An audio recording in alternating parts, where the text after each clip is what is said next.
You're listening to a DM podcast. We would like to acknowledge and give thanks to the traditional owners of the land we record this podcast on, the Yagara and Turrbal people, and their continued connection to the land and waterways on which we meet. Hello and welcome to Sportish, where we are looking at life through the lens of sport. I am Libby Trickett. And I am Georgie Trickett. And my goodness, there are so many sporting conversations to be had this week, Elizabeth. So much happening, other than just the La Vuelta, which thankfully is kind of scratching my cycling itch for now.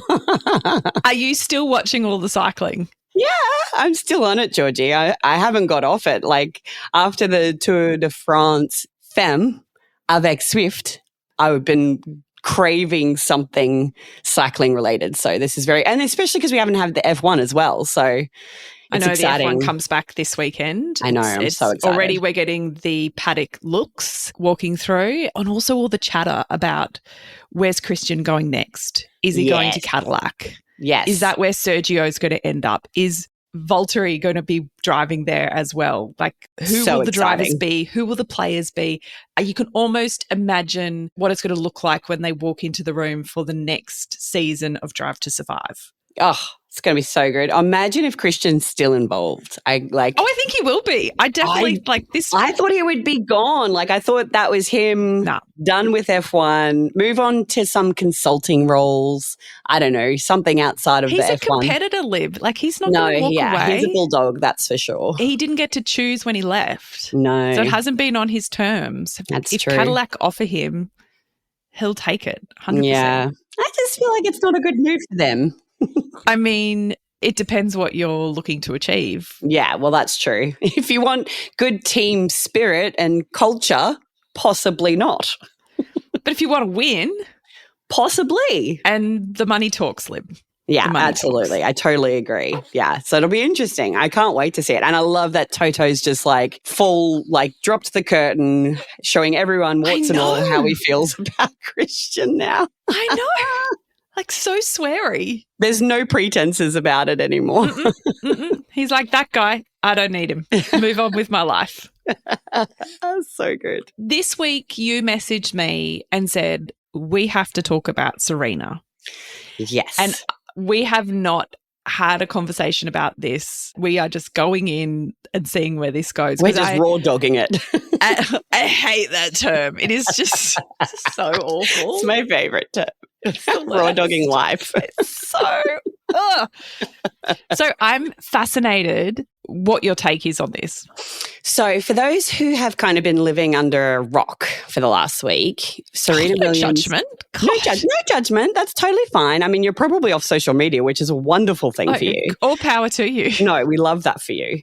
But to bring you up to speed, Serena Williams has become the front of this ad campaign for a company called Ro, which is essentially like a health company. It's a telehealth company. It's a telehealth company, thank you. And, amongst other things, they can prescribe people to take weight loss medications like Ozempic, Wegovy, Mounjaro, all of the different variations of the weight loss injections. So it's controversial in a lot of ways, and I want to be very, very clear at the top of this conversation that Serena Williams can do whatever she wants in accordance with her doctor and whatever is right for her and her lifestyle, her family, her health. Totally no judgment about that. I have loved ones who are on these weight loss medications. I have zero judgment about that. I think it is properly a life-saving drug for a lot of people out there. And as someone who has also navigated food noise in my life, I totally understand how impactful it would be for a lot of people. So just to, at the very top, want to say there's absolutely no judgment about actually using weight loss medications. My biggest issue, I think, with Serena kind of fronting an ad campaign about this company is that she is someone who has used her body to its absolute limit. So she has won 23 Grand Slams. She is, unequivocally the greatest of all time, in tennis circles, men and women. And she did it in a way that, obviously she's incredibly muscular. She is a strong, powerful Black athlete.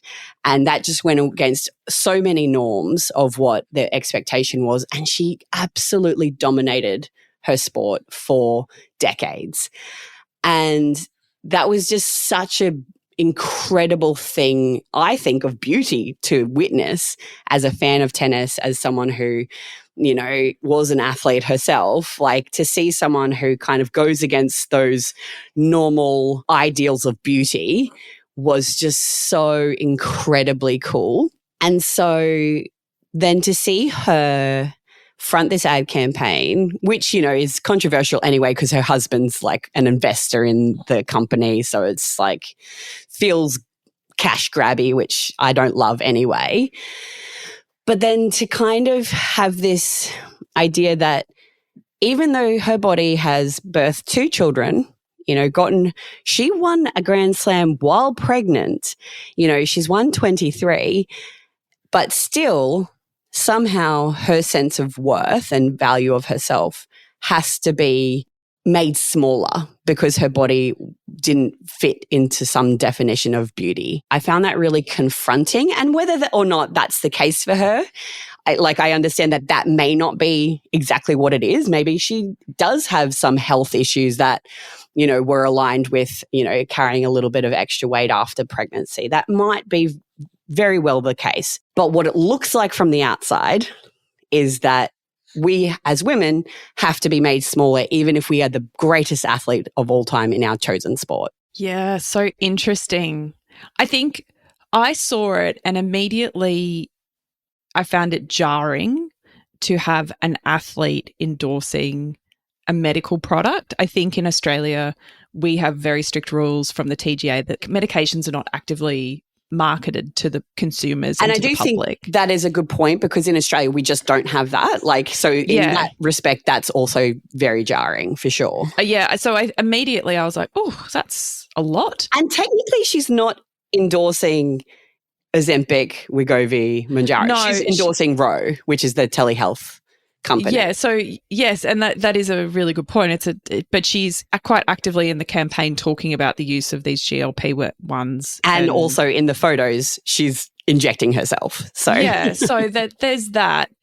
And I sort of had to check myself a bit because my initial reaction was, come on, like why are you taking these medications? You who can, like you say, dominate, be arguably the greatest female tennis player of all time. And if you need to take them, what does this mean for the rest of us? Yes. But then I thought about the economics of it and the fact that she is the greatest female tennis player of all time and still she wouldn't make it in the top 10 rankings of highest paid athletes. They would all be men.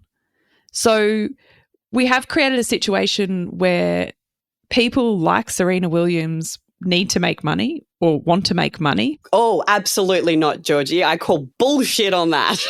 But why shouldn't she earn as much as the top tier players? Sure, of course, sure. And she is not hardly done by. They are I know, very well-off humans. And again, he is the co-founder of Reddit. Yes, and they're doing fine. Yes, I know. But do you know what? What I'm saying is that she has been limited because she's a female and therefore she hasn't been paid the endorsements that her male counterparts have. And this is an endorsement that's come her way. Would I do it? No. And I don't love the message that it sends. But I also sit there and go, do we hold women to a higher standard? No. If Michael Phelps started endorsing Roe as well, I would be like, dude, what the hell? What are you doing? And interestingly, this is not acceptable. But the reality is he would never, because he would never feel that he took up too much space. No, I totally agree. And, obviously he hasn't had challenges with food noise and weight and he might have had challenges with drugs or alcohol, but, he hasn't had issues with this beauty ideal, and that's very much a female centric problem, right? But so you feel betrayed by the idea that Serena held up this ideal of you don't have to be a petite, small female to play sport and be successful and be worthy. To be clear, Serena owes me nothing. Serena owes nobody anything, which again, if she chose to go and take GLP-1s, that is totally her thing. I cannot judge that. I don't know her experience. I don't know what health costs or benefits is she's experiencing with taking these medications. That is purely between her and her doctor. The issue is that she's now advertising it. And we've gone into this space. I mean, I don't think any celebrity should endorse it. Like, right? Well, no. And she's just saying the quiet part out loud. Totally. But this is the issue, is that we are now going back into a time where the expectation is that you need to be smaller to be of value. And the difficulty with that is, people like me, I am a healthy weight. I'm 85 kilos. I've birthed 5 children. I've won 7 Olympic medals. My body is, I want to say, effing amazing. It's unbelievable. But it is. It is. It's unbelievable. But at 85 kilos, that's not an unhealthy weight. Like, I probably on the BMI would be deemed overweight. But by the same token, like, I'm an average Australian woman size, right? But there are people my size now taking weight loss drugs to be smaller. And we are creating a disordered eating environment because these drugs are not being taken with the advice to go and see a nutritionist as well. So, I think in conjunction with these sorts of medications, everyone should be seeing a nutritionist. But then that becomes a barrier because people can't afford to go see a nutritionist as well as take these weight loss medications. So it's an incredibly fraught conversation. But what scares me is the messages that this sends, because Serena was by no means overweight. Like, even post having children, she was by no means overweight. She was always strong. She was always physically fit and powerful. And, definitely not a, Anna Kournikova or Maria Sharapova. Like, she just was not built that way. But now she's smaller. And so what message does that send to young women out there when she's like, yeah, this is what I did? Yeah. And I guess for me, the other thing that hits home is the connection that we then make between this medication and sport. Yes, exactly. Like, what does that lead us to down the track? I just think there's really scary ramifications that we can't anticipate at this point, but I don't like where it's going. You text me and you were like, let's talk about baseball and softball. And I'm like, cool, what's been happening? So, as the sporties might know, softball is something that is very dear to my heart. It's what I grew up playing my whole kid, teen, university life. I absolutely loved this sport. And it is a sport that I would say is a little bit in decline because of the amazing access girls now have to AFL, to cricket. These sports are taking over or giving girls opportunities that didn't exist before. Certainly when I was growing up, AFL wasn't an option and cricket certainly wasn't an option until much later in high school. And so many of us who had the hand-eye coordination type skills went into softball, and there are whole cohorts of women who will talk about softball with such nostalgia and with such love because for them, the Sydney Olympics, right? Like I remember them playing at the Sydney Olympics. Well, do you know it got introduced to the Olympics? It was the first women's team sport that was introduced to the Olympics, and that wasn't until 1996. I did not know that. That's amazing. I was shocked. Because I was thinking, gosh, where was hockey then? Maybe hockey came later. But softball was that first female sport that was in the Olympics. It was 1996. We were at high school, and for me, that was the ultimate. I just looked at those women and was like, I want to be you. That's where I want to get to. But it has been in decline, and I can see it in the facilities around town here in Brisbane. I know it from speaking to administrators of girls' sport. They've just dropped softball out of one of the big girls' sports programs here in Queensland because they didn't have the numbers and they couldn't even find the umpires to run the carnivals. So you've definitely got a sport that's been struggling. And then we got this amazing news this week. So Australian softball and softball has been awarded the 2027 World Cup to host here in Brisbane. Ooh, that's cool. It's an 8-team series. It'll go over 6 days, 4 matches a day. They will be hosting it at Redcliffe. And this will mean that for Redcliffe is, for those outside of Brisbane, it's north of Brisbane. It's near the water. It's a beautiful location. It's the biggest club setting here in Queensland. So that's obviously why they've selected it. And World Softball has granted it to Redcliffe, the 2027 World Series, to Redcliffe, in a bid, I believe, to get softball included in the Brisbane 2032 that was going to be my next question. How cool. What an amazing opportunity. It's huge. It's been really big for the softball community. And I think what really struck me when I was watching the imagery from the announcement, so Annika Wells announced it. It was a big deal for that community. But what was really interesting to me was when they were doing the announcement, they had softballers throwing softballs on netball courts. So that kind of speaks to the facilities gap. Like, not even for the press conference did they have these girls throwing softballs and batting in a softball diamond. They had them standing on netball courts. Well, what does that mean then, like, for the preparation and getting a team together to play at this event? Oh, so the Australian softball team is really exceptional. So they're already in sort of like a high-performing, we already have quite a good high-performance pathway. It's more, when I talk to you about the decline, I think it's more at the grassroots level that we're seeing. But if the grassroots isn't big enough, then that top level is going to get smaller and smaller. I think what you'll see now is a greater investment in grassroots softball and a sort of reignition of that sport in order to get it ready for Brisbane 2032. Oh my God, Georgie, can we get you on the team? Oh, so funny you should mention that. I actually Oh my God, what? Are you announcing your comeback to softball? Guys, I'm basically Cody Simpson, except I didn't have an exceptional music career. No, I emailed my old club the other day and just said, hey, I'm a 40-something-year-old former softballer. I haven't played in a really long time. I don't even own a bat at the moment, but I would love to come and play. Can you send me some details? And they have. So you're going to make a comeback for the 2032 Brisbane Olympics? Yes. I can be on the bench, just like lining up the bats and the helmets. I think that's all. Oh my goodness, yes. How do we make this happen? Maybe there's a master's pathway. I'm not sure, but there's got to be a master's pathway. The message is softball is back. There is investment coming into the facilities. There's going to be investment coming into the grassroots system, and I couldn't be more excited for a wonderful sport. And Libby, I'm also really excited because over the weekend, over 600 women converged on the Washington Youth Baseball Academy to try out for the Women's Professional Baseball League. Now, you might be like, whatever.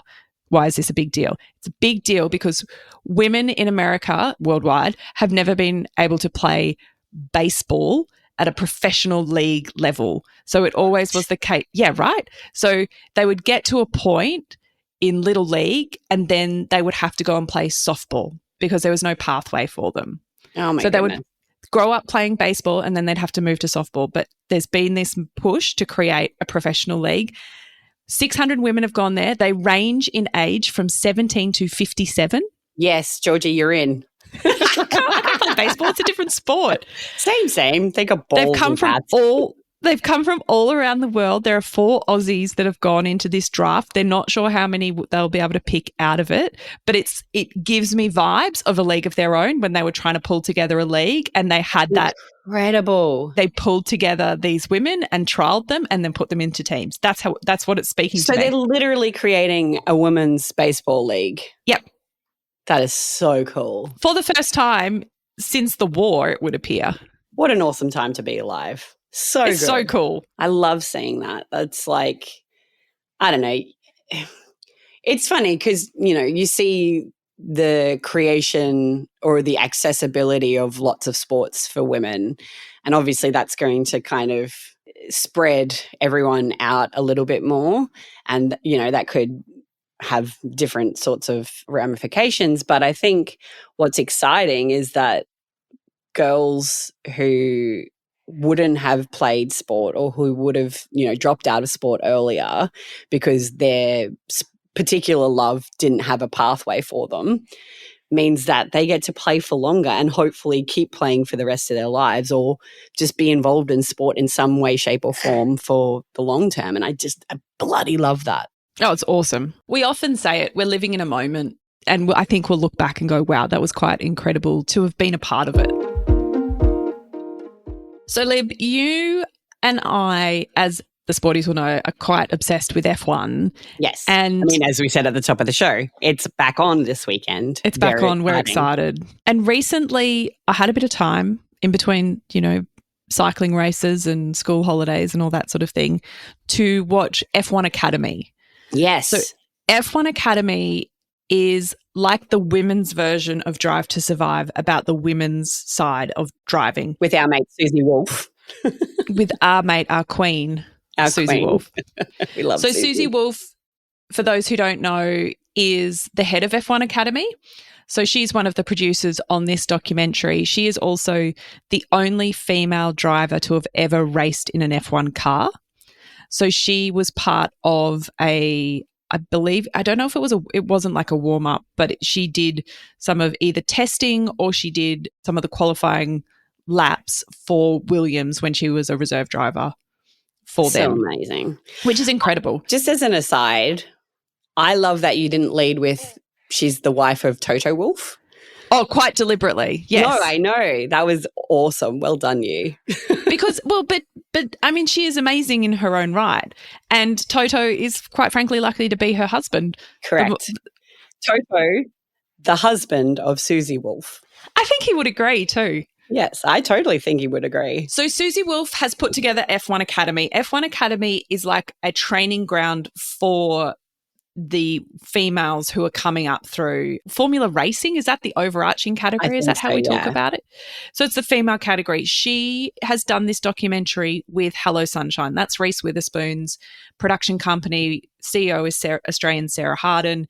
They are making really interesting and different types of sports documentaries with a very much a female lens. So when I first started watching F1 Academy, I have to declare right up the top that my brain, the first thing it was saying was, this is not Drive to Survive.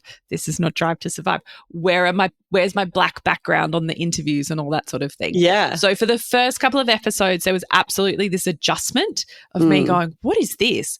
And it took me a while to get into it. And at first I was like, I don't like this. And I was devastated to have even thought that. But I persevered, and I'm so glad I did, because by the end of it, I became obsessed. I love the format. I love the storytelling. I love the characters.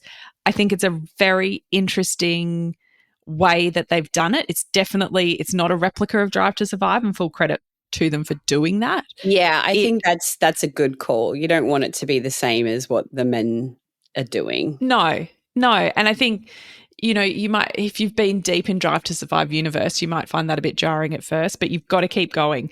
I think what I loved about F1 Academy was the story about the roles of father figures with girls. Oh, interesting. And it's really subtle, and I didn't realize it until the end, but they bring out, you sort of focus like you would in a Drive to Survive series. There's definitely a couple of drivers that we spend a lot more time with than others. And you get they usually to rotate through them over seasons, etc. Yeah. And you get to understand the different ways that father figures have participated in this journey. And that's certainly not to take away from the girls at all. It's actually really beautifully done. There's one driver, Bianca Bustamante, who her family, it's unclear what the role of her parents have been, but it becomes apparent that her sort of manager, the person who's managing her in the pit lane, has almost become a father figure, and he's a reluctant one at first. And you see across the season how it changes for him and the relationship changes for him and how invested he's now become in this person and this individual, which is really beautiful. And there's another driver, Leah Block. Her father actually passed away. He was an amazing extreme sport driver. Wow. Has a huge following. She's like a cult figure in extreme sports world, and she's transitioning into formula racing. And again, her dad's not there, but his presence is there, and family friends are filling in those shoes. And equally, there are two girls whose dad is very pushy, I would say. He's a little bit of a tiger dad in terms of how he's managing them, but you realize that culturally what he's actually doing is quite progressive. So for his culture, his approach to his daughters is light years ahead. It's an incredible perspective that he has, but he's still really intense with the girls. So I just think it talks a lot, without saying it obviously, about the influence that society and the culture has on whether or not girls can become elite athletes and what it takes for these girls to become the best of the best. My absolute favourite character in all of it, driver. Yeah. They become characters in our lives. Is Abby Pulling. She's a British driver. The relationship with her dad and her team is just beautiful. She is absolutely one to watch. She's recently just placed third in Formula 3, so she's gone past F1 Academy and moved up another level. So F1 Academy is down in F4 and she's gone up a step, and now she's absolutely nailing it at the next step up. And just to clarify, the whole point of this academy is to hopefully create a pathway for women to get to Formula One. Hey, it's not like there'll be two divisions, or is it to No, so there's no gender requirement around F1. This is about creating an incubator specifically for women and noting that it's very difficult for women to make it just through the normal pathways. This is about accelerating their progress and getting more women into the sport. So the fact that Abby's then gone to Formula 3. It's amazing. Is a step closer, because it goes Formula 3, Formula 2, obviously, and then Formula 1. Yeah, so it's like a proof of concept. The fact that she's got through Formula 4 and now she's moved into Formula 3 and she's now successful in Formula 3 says that's what they're doing in F1 Academy is working. And Susie Wolff is really, this is not like a really gentle, huggy type environment where we're going to be really nice to you. This is a high performance environment, and Susie Wolff is really aware that they have to be held up to as higher standards as the men, because otherwise they won't make it. That's where they have to make it. So there's no that she's not sort of being all soft and what's the right word? Fluffy with them. It's high pressure, it's high expectations, and you get the results because of it. Oh, I can't wait to watch it. It's so good. So good. Go and watch it. Thank you so much for listening to today's episode. As always, if you could subscribe, share, it really helps us get in the charts. It helps us get attention. Thank you to our citizen reporters, the sporties out in the field, who will flick us the comments their kids are making, will flick us sports like the Professional Baseball League. I didn't know that was happening. Thank you to the sporty who flicked that onto us. I was so excited and then lost an hour of my life watching all these amazing women try out for baseball. We love that. We can't, as two individuals, we can be across a lot of sport, but there will be stuff we miss, and we love that you pop into our inboxes and remind us to focus on something or to go and do a deep dive. It's greatly appreciated. You're part of the team. Yes, and we hope you have a lovely week. We'll talk to you soon. We'll be back in your ears next Wednesday. Okay, bye. See you then.